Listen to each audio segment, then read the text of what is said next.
Once again, New York City, you know who it is. It's your girl, Professor Eva Marie King. Yeah. So I kind of became a hip hop historian, kind of like by mistake. I was just researching my life and parties and stuff I went to while I um, matriculated in undergraduate school and graduate school. That's college and graduate school, y'all. Fancy way of saying that. Matriculated just means I was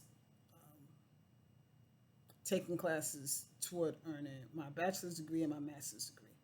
So the more and more I read, the more I realized a lot of the history was being left out. Like about the Furious Five, I'm like, well, damn, they was around for like a long time, and even before they were the Furious Five, I didn't see a whole lot of history about them. So I was just thinking, I was like, well, damn. And I communicated with the brother Barshawn, who tours with the Furious Five and the Sugar Hill Gang. Shout out, peace, Barshawn. Because I recently saw information about Barshawn being the first MC in Queensbridge House's history. Now, he used to call himself Stony G back then. And I remember my homegirl, who I used to rhyme with back in high school, MC Devoted D. She used to talk about a brother named Stony. And I was like, oh, okay, Stony G. That's Barshawn. Okay. So now I'm like, Furious Five been down forever. And I started thinking about some of the historical moments that I remember. In my previous video statement, I talked about Melly Mel. I would say, I mean, there's so much to even discuss, but with regard to Mr. Ness, who goes by the name of Scorpio now, and youngin students, mentees, go check your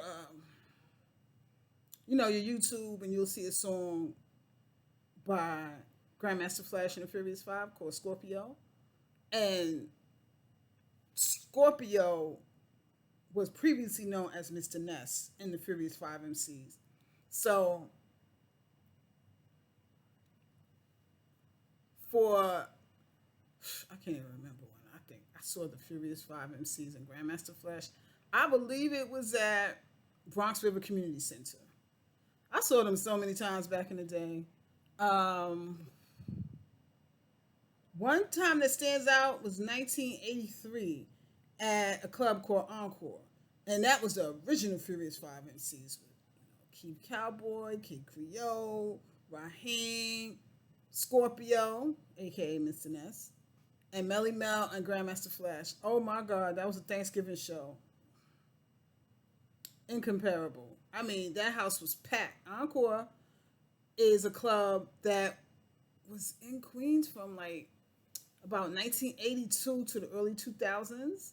It's now part of Queens Library, right across from the Long Island Bus Terminal, or what we call the Jamaica Bus Terminal, but the name was technically Long Island Bus Terminal. Man, that house was packed that night. I mean, they killed it. They did all of their songs. And, before they had songs, they would do routines. And even going back to Bronx River Community Center, sometime like 78, 79, they did routines at Bronx River. I remember Flash doing a routine on the beatbox. And all of these MCs at Bronx River just came up one by one and rhymed as he did played the beatbox. That was a historic jam that night at Bronx River Community Center.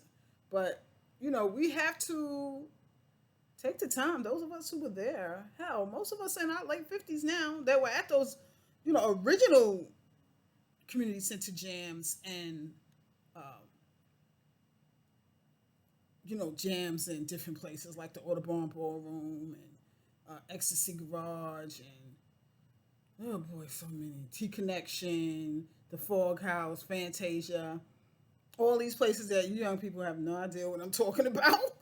But those of us who went to those original jams, we should talk about it if we choose to, and document the history, because this is our Black history. Now, I know there's a whole big thing now about Puerto Ricans being part of hip hop from the beginning. I'm from SouthSide Jamaica, Queens, which is the first black middle class. Like, there weren't any Puerto Ricans that I can remember that were in any crews in Southside Jamaica, Queens. There probably was some, I don't know. But when I went to the South Bronx, yeah, it was, there was a big population of Puerto Ricans. I mean, of course they would have participated. That's ridiculous. But with Fat Joe saying 50% was Puerto Rican that started hip hop, now I don't know if any statisticians from back in the day that was taking statistics and have an actual, numerical number of how many Puerto Ricans were there. I don't know. I think that's just ridiculous. Of course, if they lived in a community, they were there. And, it's documented that they were there. But when I went to Bronx River Community Center, I didn't see no Puerto Ricans on that stage. I saw black brothers. Now, not to say that they weren't down with crews, but I can only tell you what I saw.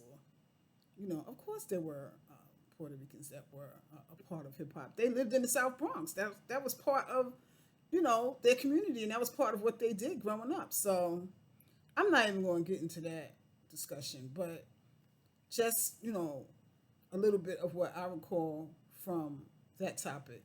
But, children, students, mentees, research the Furious 5 MCs, all 5 of them, and see what they did, see what they lent to the culture. And, write them, ask them questions. Because if we don't talk about our brothers and sisters, who will? Are we going to depend on people from outside of our community to tell our history properly? Can't do that. Did they teach us black history in New York City public schools? Now, I ain't gonna front. I had some white teachers that was doing their best to teach us black history. They was like, it wasn't even in their curriculum, and they still taught us. And I thought that was very honorable because they weren't even supposed to, but they still taught us. And, I'm glad I had parents that had the foresight to buy Ebony magazine, Jet magazine, and Black History books, so I would know something about my people and know that I come from, a strong people who were smart, and they taught us, back in the 60s and 70s that we were young, gifted, and black. And for me, rhyming and DJing and being a B-girl and fly girl and all of that was all positive stuff, So when you want to go back and you want to look at the history, you got to ask yourself, who wrote this history? And you got to say to yourself, well, damn, if I'm an MC or a DJ now, maybe I should ask the people who actually invented it. It didn't come from one person. It came from a lot of people that participated in a movement, which eventually became hip-hop. Before that, some places in New York call it b-boy music. Call it what you want. It was so vast. As young people, we were so talented that media had to call it something. So they just gave it the term hip-hop, which had pre-existed from Keith Cowboy and Lovebug Starsky. Now, that story, you go look up Grandmaster Caz on Drink Champs, and he'll tell you his recollection on how the term hip-hop was coined.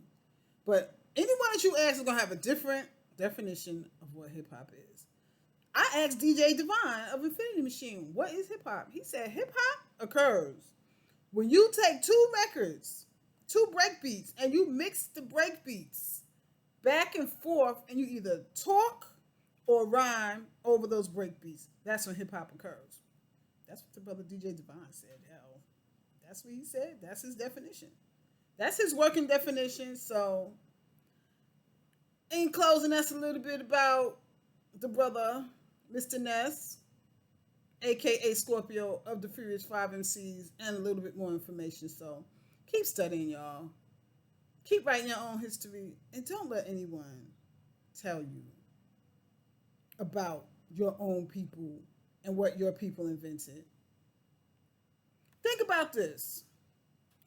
If your ancestors, who most of us are still alive, invented a culture, a movement, why would you go downtown or go to a record company and ask them, can you distribute my music?